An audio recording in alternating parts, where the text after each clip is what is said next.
Madina Okot doesn't announce herself when she steps onto the floor, and that might be exactly why the conversation around her has become so divided. In a sport that increasingly rewards volume scorers and viral highlights, Okot lives in the uncomfortable space between impact and invisibility. Watch her closely, and you'll hear two competing arguments form almost instantly.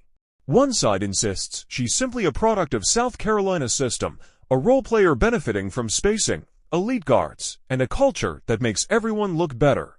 The other side believes she's one of the most quietly influential posts in the country, a player whose value can't be reduced to points per game.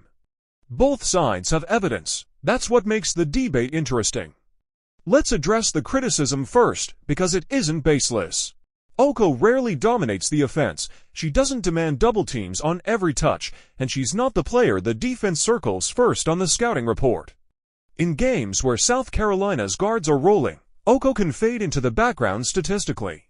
For casual viewers, that absence is loud. In a program known for producing dominant frontcourt stars, it's fair to ask whether Okot is driving success or simply riding the current.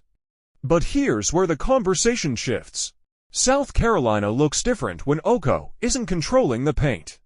Her screens aren't flashy, but they're violent enough to free shooters. Her positioning doesn't make highlight reels, yet it shuts off angles that guards rely on. Against teams like Vanderbilt, her presence forces opposing bigs into constant decisions: step out and risk fouls, or stay back and concede space.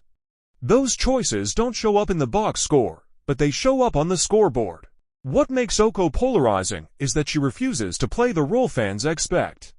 She doesn't hunt stats, she doesn't chase momentum. She absorbs contact, moves the ball, and resets possessions.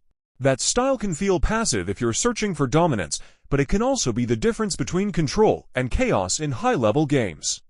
The uncomfortable truth is this: Madina Okot might never be the face of South Carolina's offense, and that's precisely why she matters. She exposes how we evaluate players, especially post players in stacked lineups. If greatness only counts when it's loud, Okot will always be underrated. If impact still matters when it's subtle, she's far more essential than the conversation suggests.